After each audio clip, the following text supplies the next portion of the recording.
Good evening, everyone, and welcome to a different perspective with my guests, plural, because it's Hudson Valley Prepping and Survival. You know the Livingston man is in the house, and I'd like to introduce everybody to a good friend of mine, Jimmy Bravo. Jimmy Bravo, welcome to Hudson Valley Prepping and Survival, my friend. Jimmy is he's a mentor, so to speak. I definitely lean on him for advice in certain areas because he is an expert in certain areas. And I'll let him introduce himself and tell you guys a little bit about himself and where he's from and why he is here on Hudson Valley Prepping and Survival tonight. Jimmy, welcome. Hey, thanks, Mike. It's great to see you in Livingston, man. You know, known you guys for pretty long time. The crazy thing, I just thought about it like a few minutes ago, is that Livingston, man, like, obviously I'm originally from the Hudson Valley, but I lived like 40 minutes from Livingston, man, and I knew him for years, and I literally lived like 2 miles from you, and then I had to meet you two like a few years ago. Like, yeah, very true. That's pretty crazy. Very true. Small world. Yeah. So originally, you know, I was born in like Pennsylvania, like in the Philadelphia area, and then my mom moved upstate New York, so my family's from upstate New York, obviously the Hudson Valley area. Went to school in Red Hook, and then left Red Hook, and then went back to Pennsylvania, then came back and lived in Hudson and joined the Army in about 2003. So I was in the Army from 2003 to about 2017. My background is I was with the 101st. I was Special Forces for a little bit, communication sergeant, and had a couple of combat deployments with 101st 2nd Brigade Combat Team, and a couple training deployments with 5th Group to the Middle East. My expertise when it comes to language is French and Arabic. I'm actually a fairly good Arabic, or was a fairly good Arabic speaker. One of my key strengths and things that I've always leaned upon, and I found out like the more rank I got, the more experience I got, is prepping and organization is the most crucial point of everything that you could possibly ever do. Interesting. I mean, logistics is where it's at. That's what makes everybody capable of doing their jobs, right? They have to have the right gear, the right equipment, and you know, the right comms to be able to get the job done. So thank you so much for your service, my brother. We really appreciate you and everything you've done, your sacrifices for our country and for us. I know ultimately you're the type of individual who's doing it for the people back home, not so much for daddy government, so to speak, even though they write the checks. I know the type of guy you are, so I want to thank you from the bottom of my heart for all your sacrifice for us. Thank you. Really appreciate that, man. What was it that brought you to Hudson Valley Prepping and Survival? I mean, obviously you kind of knew us, but I've always taken everything you say as constructive criticism, right? And rarely do you criticize, but more so just add to, you know what I mean? One, I want to thank you for all of your advice and your guidance over the years. I really do appreciate it. And I know everybody else here does too. Because man, it's scary times we're in. So, what do you think, Jimmy? What's, where do we go from here? You know, as preppers and things like that, how do we best navigate the uncertainty that lies ahead here? Man, it comes with any type of training. Like you see the videos of these special operations guys are clearing buildings, they're doing all this high speed shit. But the most important training before you shoot a target is how to like take care of your weapon, how to load your weapon, how to deal with a malfunction, maintenance. So there's more training in going into shooting a non-moving target and getting your body used to the muscle memory of everything than actually doing the cool guy stuff with the NVGs on and pulling your pistol out. You got to start with the basic things. And my opinion is you got to start from the ground up. So start with your feet. So look at the type of shoes you have. Look at the type of footwear you have. Are you maintaining that properly? Are you maintaining it appropriately? Are you taking care of your feet? Because you could stay in the military with bum knees or a bad back, but if your feet are done, you're gone. You'll be out of the Army in like 6 months. Without your feet, you can't do absolutely everything. And with your feet comes like your physical health. Like you actually have to be like, in some type of physical health and prepping your body to be able to, withstand like the elements. Because if your body's breaking down, your immune system breaks down. If your immune system breaks down, you get sick, you can't bring in the proper nutrients, and it's just a cycle. So now you're not working as hard. Now you're not having any additional supplies to build up. And then it's just a, like everything just starts rolling downhill pretty abruptly. So it's everyone likes to focus on the big picture. So the most fix everything you can in the immediate area that you possibly can to get yourself ready. So that will give you in the long run the biggest bang for your buck. Close to home. I know Livingston Man's got questions for you too, because you guys haven't chatted in quite some time. Jimmy is incredibly knowledgeable in warfare and tactics, going way, way, way back. And are you seeing a change in tactics, or is it just a change in the tools that they're using on the modern battlefield? So one of the things that I noticed when I was in Iraq, as they put IEDs in, so it's pretty much low cost for the insurgents to be able to do. And then so what we did is we put like thousands of pounds of armor on it, and all they did was add like maybe 35 cents to maybe $1 worth of copper, and just change how they made the ID, and now they're punching through armor. So every like $1 million change, there's always like a $100 fix that you can circumvent that. So the issue is, what I'm seeing right now is the advent of drone warfare. It is becoming like huge. It's like the GWAT nightmare scenario of fucking flying IEDs. It's the spider that's crawling in your mouth when you're fucking sleeping at night. That's becoming a huge thing. And, I think the United States military really dropped the ball on that, getting prepared for that after watching everything happen in Ukraine. Because I do remember a while back, like me, you, and the Livingston Man had a conversation about like drone warfare and how it's really going to start to pick up, especially when, the stories came out the Ukrainians were using it to like spot like Russian targets and then adjust artillery off that. And then we talked about running a paintball game utilizing drones, and that way to get the concept of getting real-time information to the people on the ground. And now the drones have become an offensive weapon.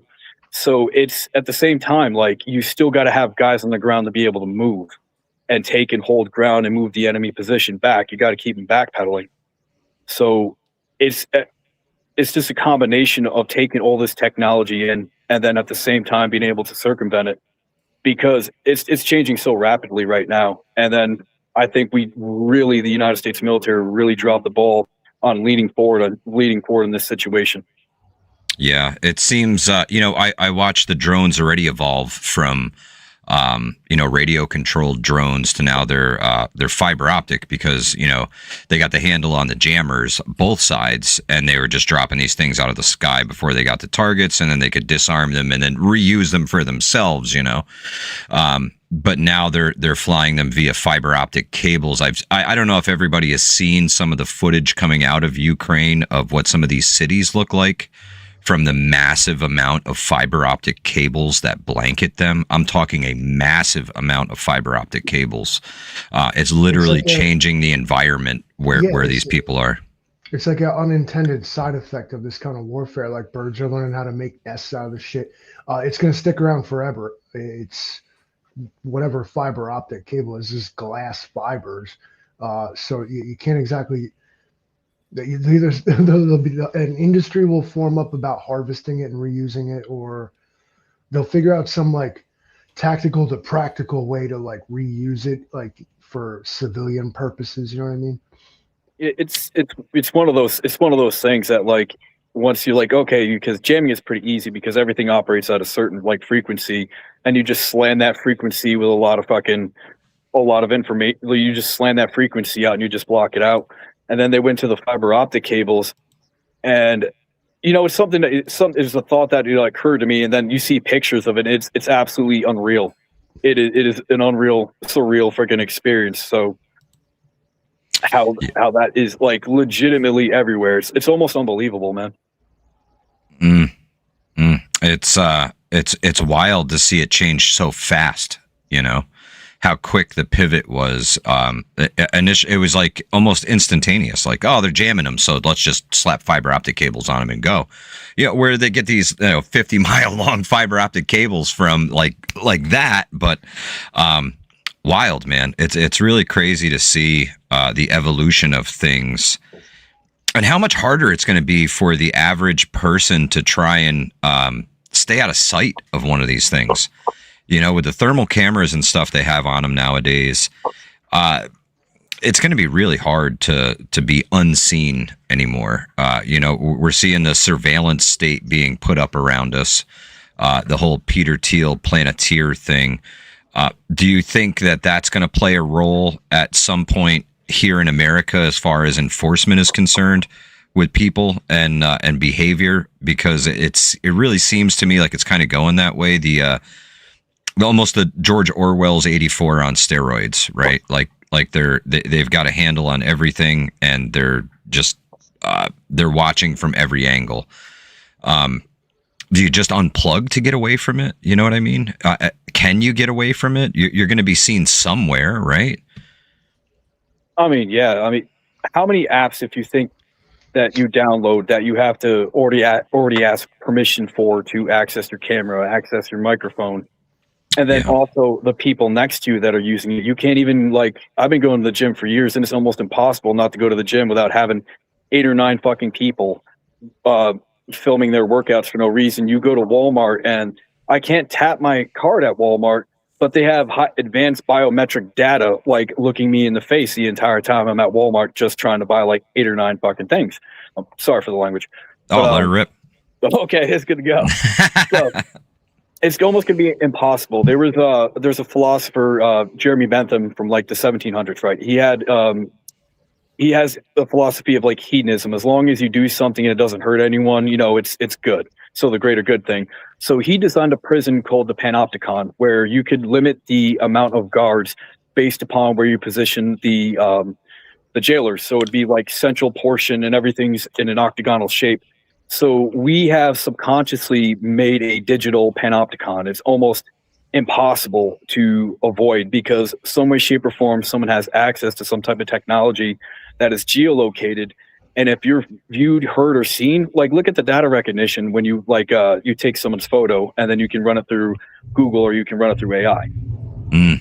Yeah, so it's pretty incredible. We're living in an age where we have created our own electronic prison system, and it's almost unavoidable.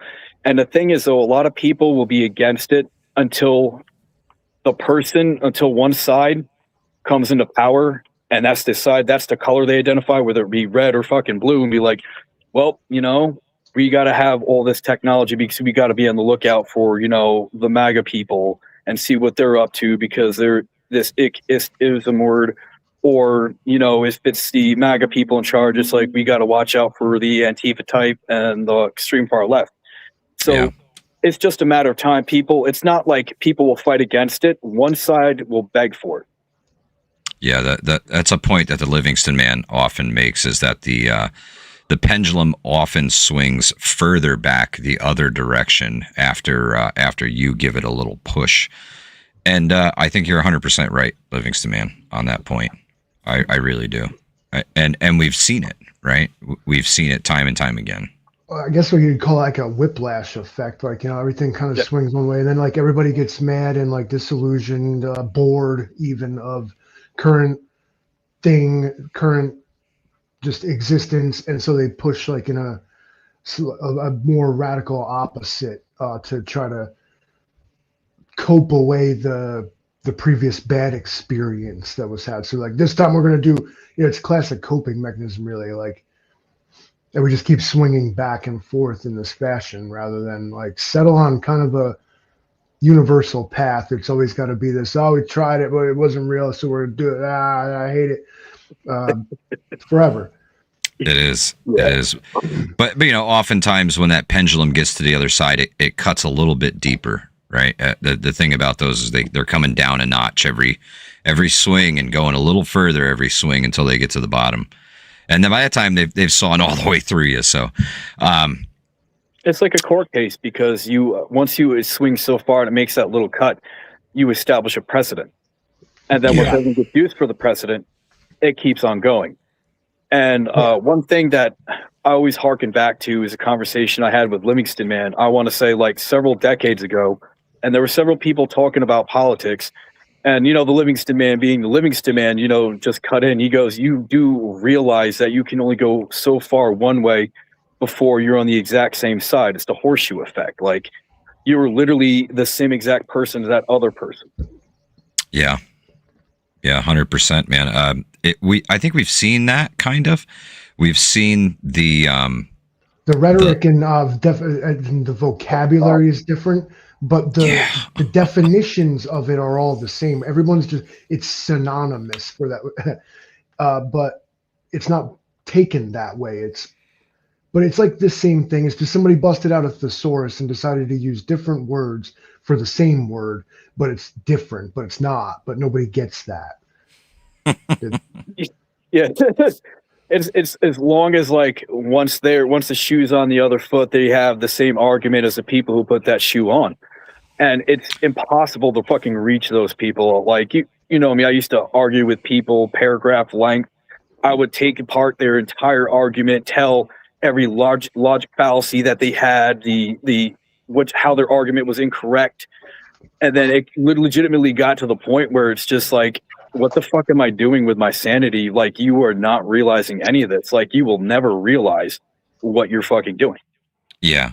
That's the hard part. Is people they didn't want to see the other side. They don't want to see somebody else's struggles. They don't want to see the facts. Livingston Man often says we live in a post-truth era, or a pick your truth era, which I think is even worse than post-truth, because these people have their they have their own belief, whether right or whether right or wrong. That's exactly what they do. They go truth shopping on the internet, and they look for people who agree with them. And then the algorithm finds their echo chamber for them and welcomes them in the door. So, I'm really glad you're here tonight to bring a different perspective, because sometimes we get tunnel vision, right? We stare at this almost seems like a 5-minute news cycle anymore. It's not a 24-hour cycle. We're constantly bombarded with information and constantly trying to decipher it because we know everybody is lying to us. So it's constant, and I want to thank you for bringing a different perspective this evening. I really do. Thank you. Livingston Man, you must have some questions for Jimmy this evening. So yeah. I'm gonna let you take the helm here for a minute, and you can badger our guest.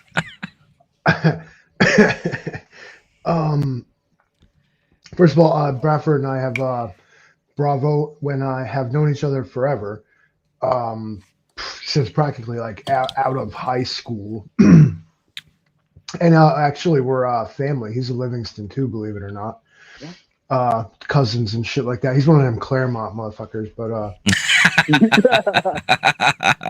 same stuff, same crest. You know what I mean? So, bro, I was at like Hannaford today, and I had this serious like problem with everybody in the store because I seriously felt like they were just NPCs. Like I felt like if I thought about it hard enough, like I could start to manifest the kind of person that would be in the next aisle. Do you ever get,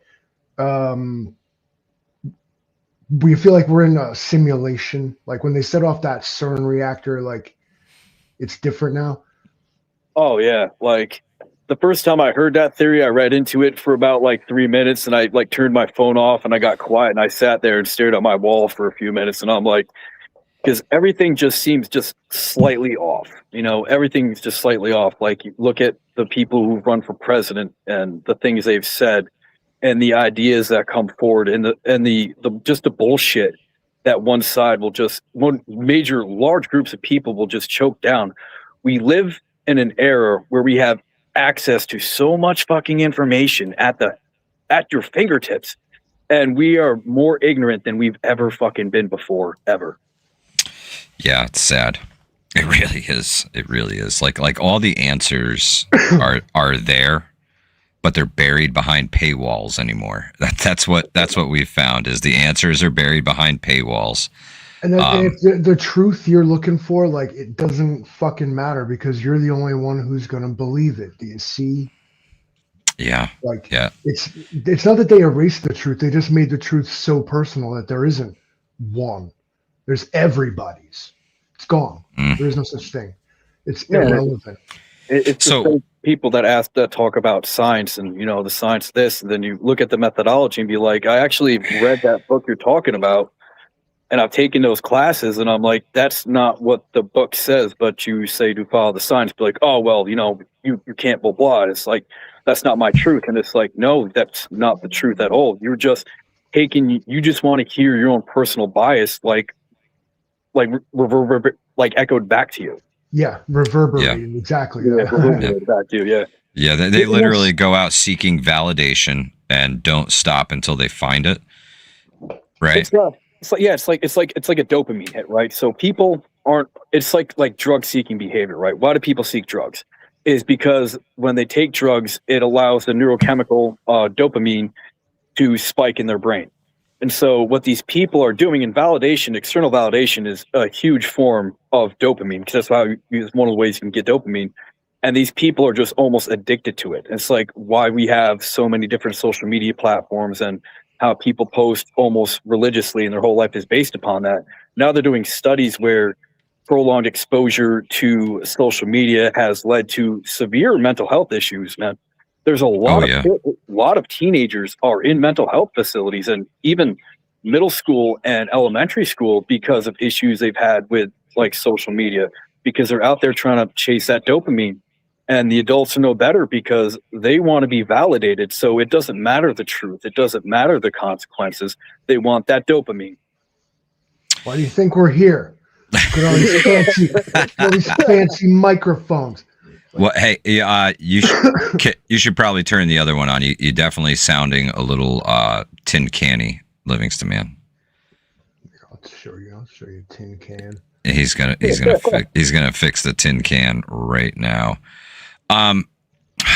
Where do you see us going, Jimmy? How do you see the next year breaking down for us here at home? It feels like we're on the downslide. It feels like things are about to get a whole lot more expensive for everybody across the board.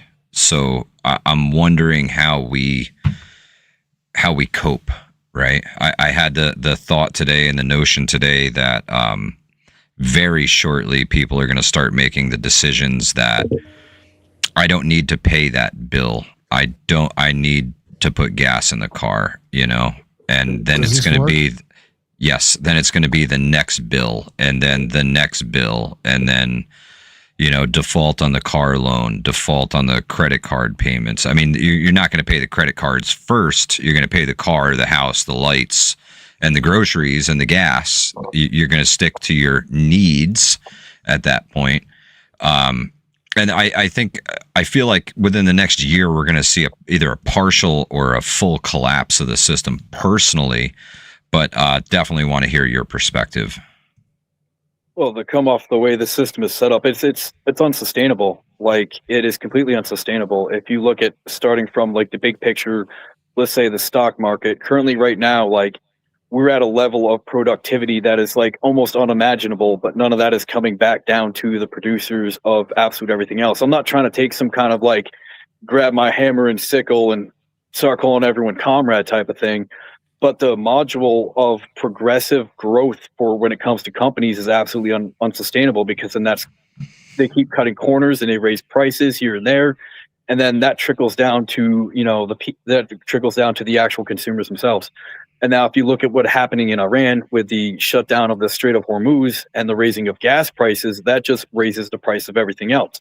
So once that opens back up, what type of motivation are the people who like own the corporations or the big CEOs and executives have with dropping any of the prices they justified by saying, hey, it is an issue because of fuel costs, we have to raise the prices? Have we seen any of the prices drop post COVID because of like, oh, it's like it's a loss of supplies, it's a loss of stock, and then we're still recovering from it. None of the prices ever dropped from that previously. Yeah. So it's it's not sustainable. And then the modules just driving the market to be like, hey, more profit, more profit. And eventually it's going to collapse, man. There's no possible feasible way anyone can tell me how that's sustainable. It's this, people call it capitalism, and I'm going to use the word. How am I sounding now? Perfect. Better, different, whatever. Perfect. Cool. It's like capito feudalism. Like there's all these barons and lords sitting at the top, extracting everything from the people and charging them everything to have access to the things that they are extracting from them. It's classic. This isn't communism. This is like 18th century anti-rent wars on the Livingston Manor. And the fast forwarded in time with too. Just fast forwarding in time with Teslas and cell phones and shit.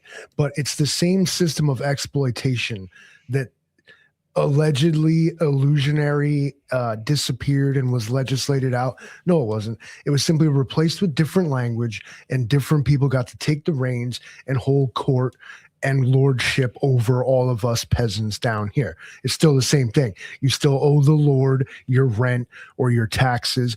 All the food is the Lord's until you buy it, even if you grew it, unless you're doing your own thing. But do you understand kind of what I'm getting at here? Like the ancient systems that American freedom was supposed to have done away with actually just totally still exist. They just call it something different. Oh, they just call us. You're 100% right on with that, man. Like, it's just we're circling back to like a feudal type of system as you see people get more progressively wealthy, and then you see the disappearing of the middle class, like due to like basic access to income and resources, which is generally almost unattainable.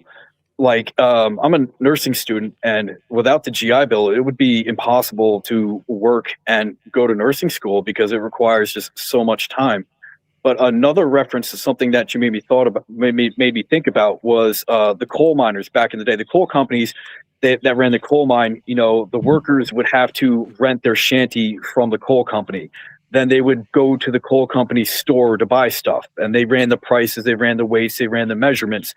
And then when you got anything else, so you're going to get married or license or paperwork, they didn't pay you with money. They paid you with coal company script, and you can only use there. And then all you have is you just created a system of serfs. Yeah, the company town shit. Yeah, it seems like there's a high probability that it seems like we're going back to that, like, because everything you need to have requires a subscription. If you want to, like, you just can't use like Microsoft Word subscription. Everything requires subscription. You're renting it. You don't own anything. You rent. So now they just called it something different. Subscription has this sort of cancel anytime attitude. It's okay. Yeah, if they called it a rental fee, that's like, okay, a bad marketing, but it's the same thing. You don't own it. You're subscribing to it. Well, it'd be the same as leasing your car or leasing your office space, right? You're gonna lease your dishwasher and your refrigerator and your washing machine, because after you die, somebody's gonna need those. So, you rent to own your life. That's what it is. Like, you just rent to own your life. It just costs money to like exist, bro. Like fucking get a third job. This is New Yorkistan, bro. It costs like $350 to walk out the door, right? You put gas in your car, it's $450. It's out of control, man. I think the first people getting absolutely destroyed by this are seniors and folks on fixed incomes. I don't know how they're going to get through this. I don't know how they're going to heat their homes this winter if this keeps up.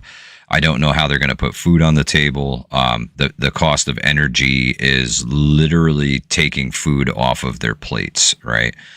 People are turning their pets in because they can no longer afford to feed them. This is the kind of environment that we have going on here in New York right now. And our legislators vote themselves a huge pay raise. They're doing such a good job. It's absolutely well. Yeah, I just don't know. I just don't know for who, Jimmy Bravo. I don't know for who. I think we all know. For the corporations. You know what? I have for the corporations and for I have a our piece of greatest paper. allies. I have a piece of paper right here. Oh, there it is. It has a magic penny sitting on top of it because they don't make those anymore. This was written by the Livingston man. I didn't put a date on it, but it says we, the shareholders of the United States Inc., in disorder to form a more perfect division, enhance injustice, ensure domestic unrest, provide for Israel and Ukraine's defense, dismantle the general welfare, and secure the fruits of the peasants' labor to ourselves and families, and do ordain and establish this Constitution of the United States, Inc. It's pretty scary. Yeah, it's probably something like that. As soon as the you United States Constitution, click to approve. It doesn't. I believe I just simply rewrote the preamble of the Constitution the way I feel like the ruling class interprets it. Like whatever you think it says, what I wrote is what they think it says. And that's the issue with like big government and big money, big politics, or the big everything is they interpret it as it's a caste system. It's not a class system. You're pigeonholed and boxed and kept in a place and used for someone else's purposes. And usually that's to not only make them exponentially more money, but also for your money to siphon upwards towards them. Opposite of the trickle down effect, like the trickle up. Yeah. Piss fuck up. It's an absolute geyser. And I make sure, you guys pay all your subscriptions to be able to be like, to go forward, be like, you know what, I'd like to, go to the store. Oh, here's my subscription to get in my vehicle, and then go to the store. My subscription to enter Walmart. Like, yep. That's why they got those people greeters there. They're trying to get you used to somebody stopping you at the door. Oh, sorry, sir. You've had way too much Walmart this week. You're gonna have to turn yourself around. I got mad the other day, and I was leaving Walmart, and then the lady wanted to look at my receipt, and I'm like, I would never steal anything from Walmart. That means I'd have to stay here longer than I want to, which is probably a little bit ruder than probably should have been. I was having a pretty rough day at that time. But, you can't just they fucked me over trying to get my new cell phone, bro. I fucking stepped on mine and I went there. I'm like, I need one of these phones. I'm gonna buy it. I'm gonna bring it home. I'm gonna hook it up just like I did every other time. They're like trying to be cell one up in here. Like, let me get you set up with a plan and all this. And fuck, we can get you an iPhone right now. You good for an upgrade right now. I'm like, the fuck are you talking about, dude? I'm like, sell me the phone. Homie's like mad. He punched in the wrong buttons on the thing, lost commission because I wouldn't sign up for a plan, but I already had a plan. And all I wanted to do was activate a new phone. But you can't even go to Walmart and just buy a phone because then they're like, yo, we'll just give you an iPhone. I'm like, I don't want a fucking iPhone. They're like, you want an iPhone? I'm like, I do not want an iPhone. To the point I'm like, give me that iPhone so I can insert it rectally into this gentleman just to be like, yeah. I got your iPhone right here. Your ass better call somebody. Yeah. He's about to call Steve Jobs from the grave, motherfucker. So it's even the thing with the cell phones. It's like that upsell. Like, it's like, oh, well, you can upgrade, but the problem is you still carry the debt from the previous phone, and then it stacks and it multiplies. And be like, all right, so there's $300 left on this phone, and now you added another $1,200 actually, and you got $1,500 worth of debt. So you'll perpetually like be paying for phones and incurring more debt. And by the time you do that 4 or 5 times, you're paying more on the interest from the original phone debt than you are on the current phone that you have now. Yeah. And it's 5 years down the road. Straight talk is just you buy the fucking phone and then you pay $35 a month and phone works. It's that simple. These guys out here trying to act like they're gonna save me tons of money and shit. I'm like, I'm trying to. They're blockheads, both of them. I'm like, I have an account, bro. I'm already in there. Fucking, we're gonna do all this. Fucking do the most. And I'm like, oh my god, I was having a nervous breakdown. Mrs. Livingston had to step up and be like, yo, he's gonna ignite if you keep fucking with him. Sell him the phone now. When Mrs. Livingston has to step up, that's.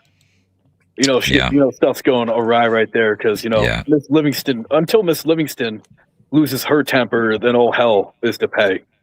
Yep. Yeah. Godspeed, folks. Godspeed. Godspeed. Like, man, like just sell them the fucking phone. Like, what are you guys doing? Bro, it's crazy. Phone. It's crazy anymore. Everybody wants to. But I guess to the topic, what I mean is that just everything has got to be so fucking connected. You got to do this, sign up, fucking. Oh, let me get your email, fucking. Put just a 2-step verification, and then okay, they make a password. All right, so I had a friend. A soda. I had a friend who tried to download the Meshtastic app on his phone. Right. All he had to do was go to the Google Play Store and download the Meshtastic app. Not a super phone savvy guy, not a super tech savvy guy, but knows his way around a cell phone. He can send you a text message, dial a number, get onto an app, and clear everything out. The permissions this thing was asking for was ridiculous. He doesn't download games or anything like that. Just a straight user of the device, send text messages, send memes and things like that. Never used the Google Play Store. It tried to authenticate his whole entire life just to download an app. To the point where I've tried to find a way to circumvent it. You have to go to the website, download it direct from the website, so you don't have to do all that crap. But it's nuts, man. I can't believe the hoops they make you jump through, all the crap they make you do just to put an app on your phone or try to contact somebody. It's crazy. The fees, the every little bit. If we're being nickel and dimed to death while the prices rise. It's like insult to injury, man. It really sucks. I'm fucking tired of it. I know a lot of people are. It's only going to increase because people you got other corporations that are showing an increase in profit margin due to subscriptions, and then you got the micro subscriptions. It's like the DLC, like everything now, instead of a subscription, now you got the DLC for you have a subscription for this, but if you pay this more extra a month, you get this thing. It's like, why doesn't that come with a subscription? If you pay this amount of money, you won't get random ads. And it's like, why am I paying for a subscription and then paying not to get ads? Yeah. It's crazy. I know one thing that YouTube is doing now, they're throwing ads up over top of the live chat, right? Folks come in and have conversations and discussions and talk along with us here. And join the conversation. And in the middle of watching this video, they'll throw an ad up over top of it that we don't get fucking paid for. They just do that shit. They just do that shit, right? I don't even know what it's for. Like if they roll an ad over a video, you get paid advertising revenue. They do not include that at all. There's no way for us, the content creators, to track those ads. And they're totally scamming everybody. 100%. Oh, yeah. YouTube is definitely scamming people, especially the content creators. It's just shitty because what they've done is made it so the video sharing portion is one part of it, but the chat is a completely separate information carrier. So they can impose their will on it that way. So all your monetization agreements apply to the video and audio feed, but the chat they reserve as a separate server. That the only reason that chat exists is because of this video or this live stream. So why don't you go ahead and come up off that there, YouTube? Thank you. Yeah, that ain't happening. Ain't no way in hell they're going to come up with a damn for that. That would be like the equivalent to the shrinkflation reversing, right? The boxes of pasta go back to £1 from 12 ounces. Like, holy shit, could you imagine that? It's not going to fucking happen. Actually 2x4s, you know? Yeah. A pound of bacon is 16 ounces. That'd be cool again. Now it's just a package of bacon. The reason inflation exists at all, and the reason the price of everything is getting higher, is not that the product is worth more. It is that the money is worth less. In this ridiculous system where more money than physically exists, that is your problem. This geyser up economic system is unsustainable because it has to reach a breaking point where there simply is nothing left to take in terms of what we call money, those numbers you can punch into it, without what they call hyperinflation, where you're pushing a wheelbarrow full of fucking money to the bread line and it's not enough, you know. That's how this current trajectory, that's where it goes. Yeah, we're full steam ahead to Weimar Republic era, you know. If everyone likes to imagine a like, bar graph that looks like a geyser, as that's what we're going for. Appreciate you, SRD. So it's unsustainable because it's squeezing every penny out of a nickel they can possibly can, and you can only go so far. And then it makes money just see it's not real, because it seems almost not real, because if you look at stocks, you know, you could have a stock, you can make a company up, and then some random person can project it to be worth like $120 a share. Now, this company's never done anything, never produced anything, but someone imagines it to be worth $120. And then you give them $120 and you buy a share, and then eventually you find out this thing is absolutely fucking worthless, and then it's worth nothing. It makes money irrelevant because everything is tied back to the stock market, because now you have corporations that own multiple hospitals and they're tied to the stock market, and they have to continuously show profit every quarter. Not just profit, but profit growth. And then that comes all the way back down to the actual client and the customer themselves. And then when you factor that in, and they have to cut corners because, you know, they have to show more profit, they have to show growth. And then you think about it, that literally comes down to everything. So money is it's gone to the point where it's almost an abstract thing. It's like, it's a fugazi, man. It's just not even really there. It's just an imagination. Yeah. Because you can arbitrarily decide what something is worth, because what is it backed up by? It's actually backed up by nothing. And if we don't hold any values of what something is actually fucking worth, then what is something actually worth? So I've been seeing something lately about where they're adjusting prices for different demographics, right? Like in some areas, the exact same item costs more. Pricing, I love it. It's nuts. Out of here. It's nuts, right? I mean, literally pricing people out of products, pricing people out of all kinds of things. It's just, it's nuts. Like, how could you housing and healthcare, and then get education on board and shit? We're doing pretty damn well. I'm talking just general products. I'm not talking about housing and healthcare and everything else. I'm talking about like this can of Mountain Dew is so much money here, but someplace else it's $3 more, or someplace else it's 55 cents less. You know what I mean? They're dynamic pricing it per place. I don't know if it has to do with shipping or what exactly. You know, obviously things in like Alaska and Hawaii cost more because it costs more to get them there. But across the continental United States, that's mind-boggling to me. You know, that's highway robbery. Marketplace mentality. It's the Kelly Blue Book effect. I know what I got. And apparently under American capitalism these days, that's what it is. No low balls either. You take your ass over to Greenport, then you want your cheap soda. You're paying for convenience, bub. Right? Yeah, Great and Grace says, based on what time of day and how many people are in the store shopping, the prices change. And Indy says that Walmart is taking the lead on that, apparently. It's disgusting. It's disgusting. Oh, yeah, like...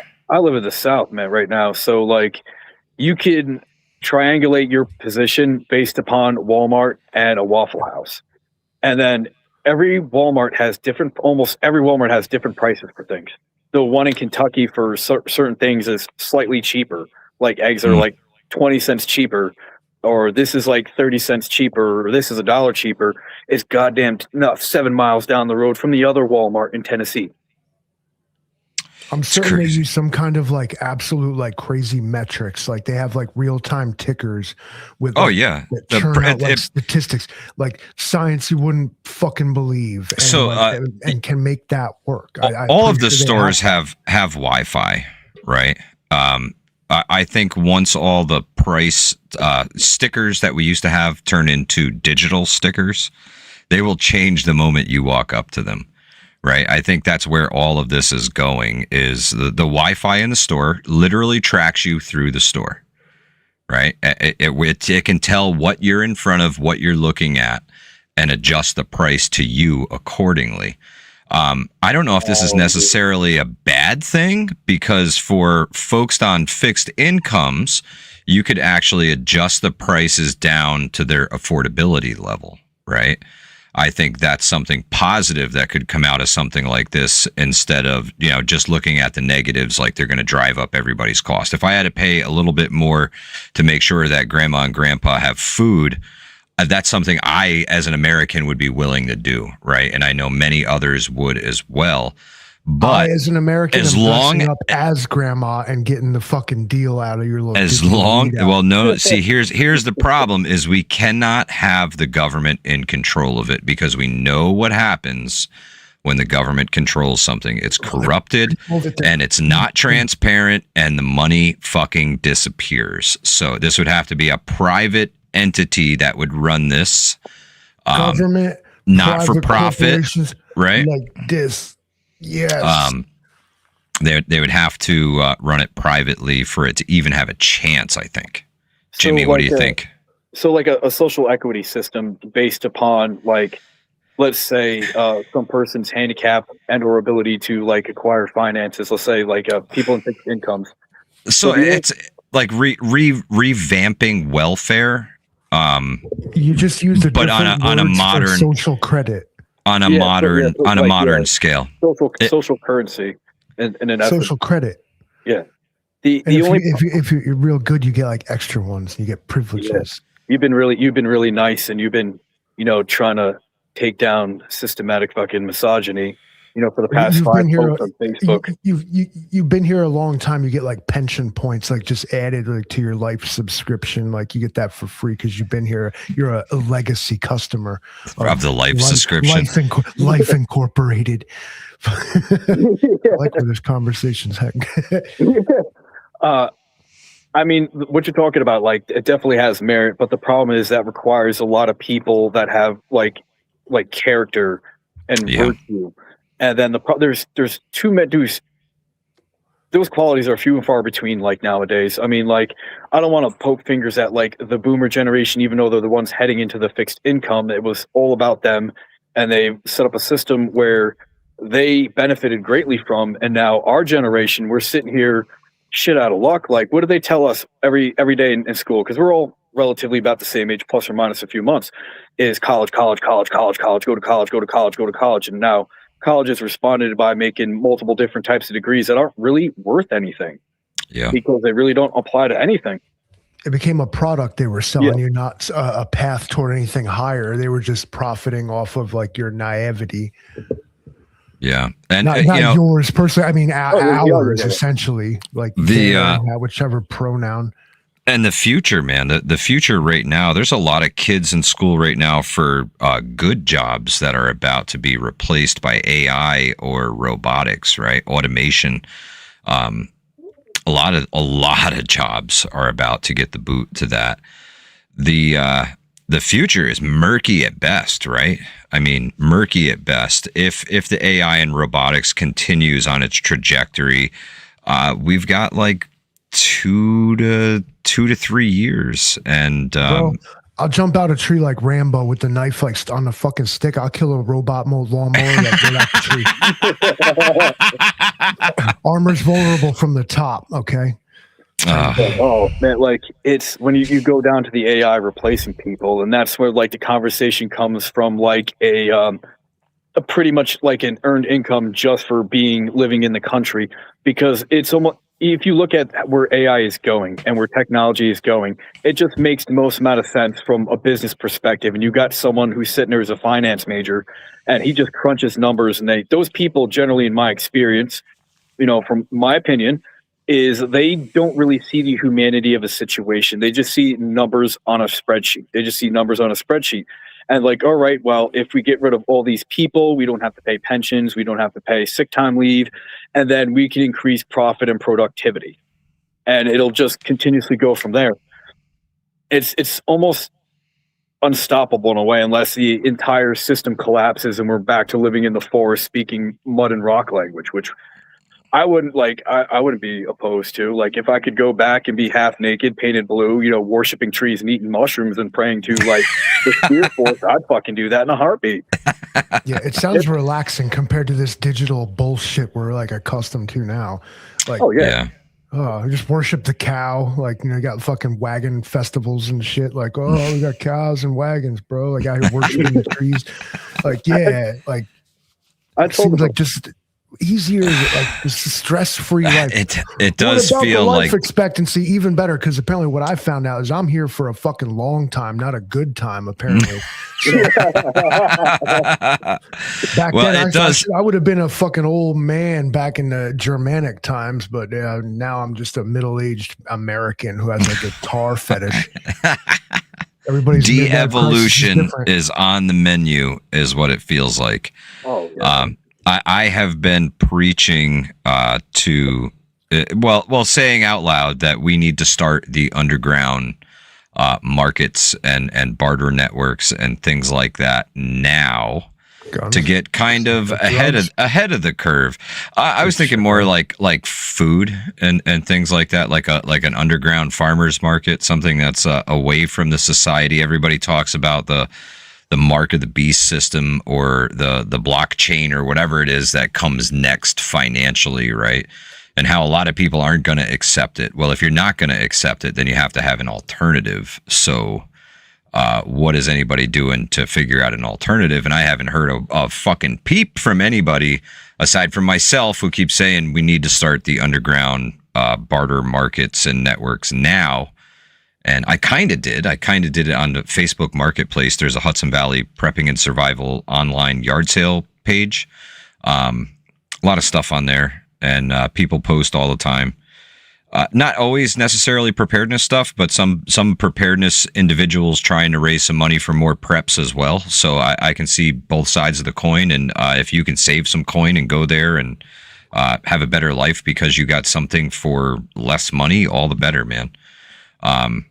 Do something. I mean, I guess that's my point, is there's a lot of people talking about shit, but not a lot of people doing shit. And we got to do something to better our stance to, if something fails, we have to have a plan for an alternative, right? Yeah, completely. It just seems like everyone's seen the problem and pointing at the problem and talking about the problem and pointing at the problem. And that does absolutely everything. That does absolutely everything to get nothing done. So back when I was like a team leader, and then when I became a squad leader, I'd have leaders that worked underneath me, and they're pointing and talking about the problems, and then I'm absolutely losing my mind on them. And I'm like, your job is to fix the problems. Yes, we see the problem. What is your solution? I don't know. Like, my job is not to tell you how to do your job unless you come up to a situation you've never come across. Like, so it's up to everyone to not stop just pointing at it and start coming up with solutions. Now, we're still reliant on technology.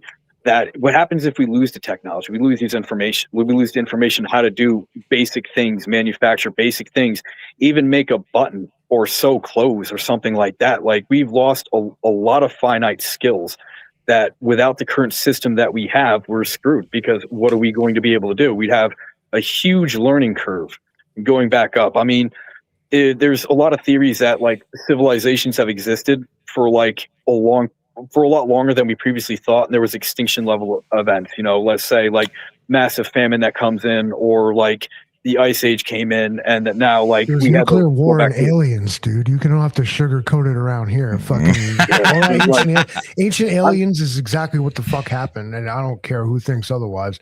You're wrong. You know what I'm hoping? I'm kind of hoping for the alien invasion. You know, then maybe like I'll side with the they robot. shall return. It's been written in the prophecies. They coming back, bro. Man, maybe they're already here. Like maybe David Icke had something right about the lizard people. And I would definitely sign up with the Terminators to fight the lizard people. I mean, it's like my fantasy since I was like 9 years old. I will The enemy of my enemy is my friend. Yeah, Yeah, totally fighting with the Terminators against the lizard people. I am all about it. All about it. Zuckerberg, we're coming for you, buddy. Just kidding. I dig their cybernetics, though. I mean, I would totally embrace that like technology. Like, just put my head on a robot body, dude. Like, put like lasers in my fucking eyes and shit. Like, all that. Like, I got interchangeable fingers. You need a cigarette lighter, a screwdriver, drill. Like, what do you need? Like, I got it. It's all in here. It's all in here. Army fucking Livingston man. Hell yeah, like the board, but like sick. Like, so not all shitty pieced together out of some bullshit. Like, I'm talking boutique shit here. Some Tesla robot, but not that. To kind of wrap this up and put a bow on it for everybody this evening, how do you think people best prepare going forward, given what we currently know, Jimmy? What's your advice to the viewers out there tonight? Several parts. One, know your strengths and know your weaknesses. You can't always just build up your strengths. Either one, got to fix your weaknesses and or mitigate issues you have. Know the area and know the terrain that you're going to be in, and that'll decide what type of resources you should highly focus on. One, storing, keeping, or finding or accumulating. And three, knowing what potential problems you're going to have, man. Like if you have something and then everything else shuts down, what do you think other people are going to be able to do? We are literally murder penguins. Like, we run around, we find women, and then we give them shiny rocks, dude. We're murder penguins. So you have to take that perspective. You just can't always automatically assume the innate goodness in men. You can assume the innate goodness of your friends, but in society as a whole is absolutely terrible. I do not remember the philosopher who quoted this, though. It's easier to find insanity in groups than in individuals. So once you have individuals get together, you have the mob mentality. And so those people in a mob mentality, they're going to go into a group psychosis. So their prefrontal cortex, your executive function and portion of your brain, is going to shut down, and you're going to act from the most primitive lizard portion of your mind. And you're not going to be creating anything. And then if you're in a survival situation, it's going to be hard to engage your prefrontal cortex. So you have to be prepared. And the best way to be prepared is to, one, train up and not wait for the situation to happen, because this got drilled in my head as I'm walking through a swamp nearly drowning because I'm 5'4" and it's raining and they thought it was hilarious. You don't rise to the occasion like they show you in the movie. You go to your lowest level of training, because it's better to have $15,000 worth of training and a $100 gun than have a $15,000 gun and $100 worth of training in any situation. Sound advice right there, my friend. Training. I often preach for folks. I meet a lot of people doing the preparedness and survival stuff. And the one thing that breaks my heart is when they bust open their bug out bag and all of their gear is still wrapped in the plastic. I completely understand the wanting to keep it nice. And if it is a secondary piece of gear, okay. You have another bag that you work out of that has the same gear in it, because I also believe in standardizing gear amongst family members and group members.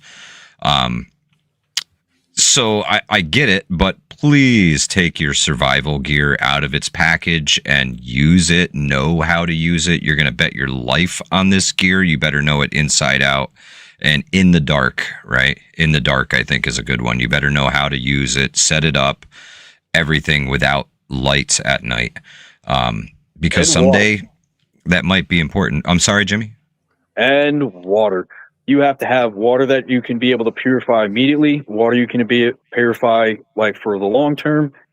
And because like once your diet's going to change, and you're going to be so low on carbohydrates. And if you do, like, I challenge anyone to do this and see how you feel for 2 weeks. Do not eat anything with carbohydrates and see how well you think and how well you function. It will be an absolute game changer on that. And then at the same time, imagine trying to find and purify water, because you're going to need at least like over 2 liters of water a day. And that is going to be hard to come by. Do you know where there's a spring? Do you know where there's an unpowered well, so to speak? Like, can you get fresh water? Boy Scout book. Like, I remember we did that one time. Like, we made a water purifier with like a couple of bottles, some fucking couple of 2-liter Coke bottles, some sand, some rocks, and some fucking cotton. Yep. It can be done. That's a whole other conversation before all the water purification experts show up. Fucking I'm so fucking sorry. real hate in the comments when these motherfuckers get going all of a sudden. I'm gonna start the EFP conversation, bro. I'm gonna start it all again. Being told I don't know about EFPs, and I'm like, well, I was a chemical, biological, radiological, nuclear specialist. So in the Army, my job was planning for stuff like that. No, I don't know shit. No, fuck me. No, you don't know shit. And I'll tell you what else. The U.S. Special Forces, and I'm like, it was? I don't ever remember seeing that shit. It's the democracy versus constitutional republic. People, it's the same thing. Are you talking about water purification or water filtration? Because I'll have, they're very different. Okay. So, 13 paragraphs later, you're like, brother, I ain't reading all that shit. Yeah, my bad. Reading all that shit. For those people, oh, sorry, I forgot to add the charcoal. Hardwood. Burn some hardwood and put it in the fucking middle. I'm gonna tell you something right now, young buck. Okay, I see you ain't been around the block. Okay, fucking whatever, dude. Like, yep, cool. Type your 13 paragraphs. I'm gonna reply with, blow it out your ass. Ladies and gentlemen, I want to thank everybody for joining us this evening on a different perspective with Jimmy Bravo here tonight. Great conversation, Jimmy. Thank you so much for coming and hanging out with all of us tonight and sharing some of your knowledge with us and your experience with us. We really, really appreciate it. Yeah, man. Thanks. I really enjoyed it. Not a problem. Time flies when you're having fun with friends. These conversations go by so fast. Would you be interested in doing this again, Jimmy? Oh, hell yeah. I mean, like, got a little bit of a schoolwork coming up, but like, yeah, I'll be able to work something in, man. I really enjoyed this. I like teaching people. I like being out there and just doing stuff. Like, that's just one of the things I enjoy. It's a passion of mine. Awesome, brother. Thank you so much for everything this evening. And I want to thank everybody in the chat for investing your most valuable resource with us, your time. We really appreciate you. Thank you for your donations. Thank you for the support. We really appreciate you being here. This has been Hudson Valley Prepping and Survival, and we will catch y'all on the next video. Touch your nose to the screen. Boop. Boop.